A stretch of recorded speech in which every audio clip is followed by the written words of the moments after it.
Ens trobem en una nova cita de Dijous al Vélez, on el músic valencià Manolo Tarancón ha presentat el seu últim treball, Històries mínimes. Una cita imprescindible amb la bona música a la vora del mar.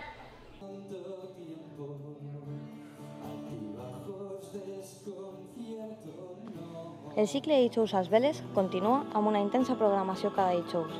Ahir va actuar el cantautor valencià Manolo Tarancón, sens dubte un dels músics més reconeguts per la seva carrera com a compositor electrònic. El músic valencià va presentar el seu últim treball, Històries mínimes, que ha comptat amb col·laboracions destacades com Mikel Erenchum, Joel López i Fabián. València Extra ha pogut compartir uns moments amb este artista de la terra. Bueno, la verdad es que este último disco venía de hacer discos, digamos, con un proceso mucho más rápido en el que te metes en un estudio de grabación una semana, 2 semanas y lo acabas. Y esta vez quería, más por el productor, que era Carlos Soler, que era un buen amigo, quería que lo hiciéramos un poquito, pues eso, muy poco a poco y muy despacio, canción a canción. Y es un poco como surgió el disco, por eso el proceso fue tan largo con respecto al anterior, ¿no?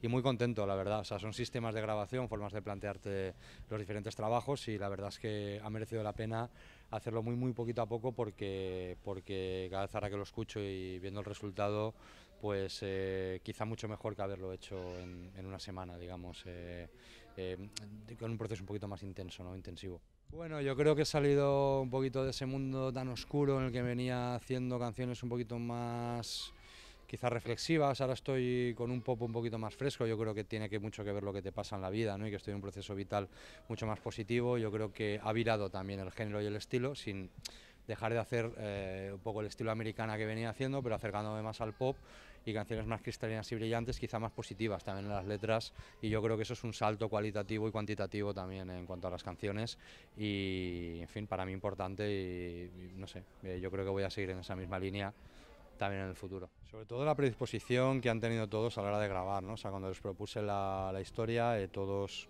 aceptaron sin medio pero y pusieron todo lo que tenían en su mano para poder estar y poder venir, ¿no? En el caso de Joel y Fabián lo grabaron desde la distancia. Mikel sí que hizo un grandísimo esfuerzo para poder estar aquí. Precisamente ahora, hace un año, fue en agosto de 2015 cuando grabó aquella colaboración. Y bueno, pues qué más puedo decir de ellos, que decir, son gente de primerísimo nivel y es como cumplir 3 sueños en uno, ¿no? Tener a estas, digamos, a estos primeros espadas en tu disco, que de alguna forma perdure y queda para siempre, pues es como algo que es un sueño cumplido. Muchas cosas, es que yo al final hablo de cosas que me pasan y son historias propias que voy, en fin, intento que la gente, además no suelo metaforizar mucho cuando hago letras, son historias cercanas que intento que cualquiera pueda hacer suyas, ¿no? Cualquier persona, ¿no? Y al fin y al cabo son vivencias del día a día y es lo que me inspira para escribir y es como un exorcismo, ¿no? A veces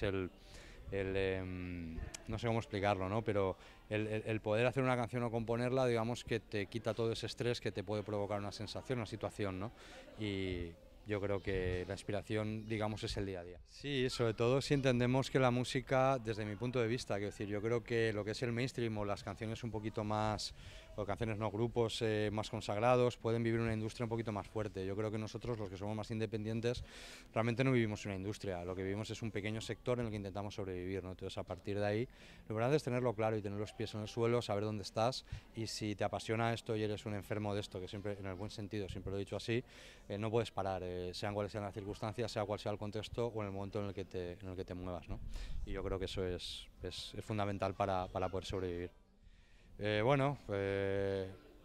Digamos que yo creo que muy racional y muy sensato, ¿no? Es decir, intento entender dónde estoy y, bueno, más allá de la música, tengo un estudio de grabación, me gusta grabar, me gusta producir a otros grupos, a otra gente, es algo que está dentro de lo que hago y, en fin, es una forma también de sobrevivir, no únicamente de los conciertos y de los discos que vendes, dentro del mismo sector. Entonces, intento que mi día a día se parezca mucho a lo que me gustaría que fuera en realidad, ¿no? Que es lo que es, ¿no? Y tengo la suerte de poder dedicarme a algo que me gusta, ¿no? Es complicado sobrevivir, pero de momento va bien.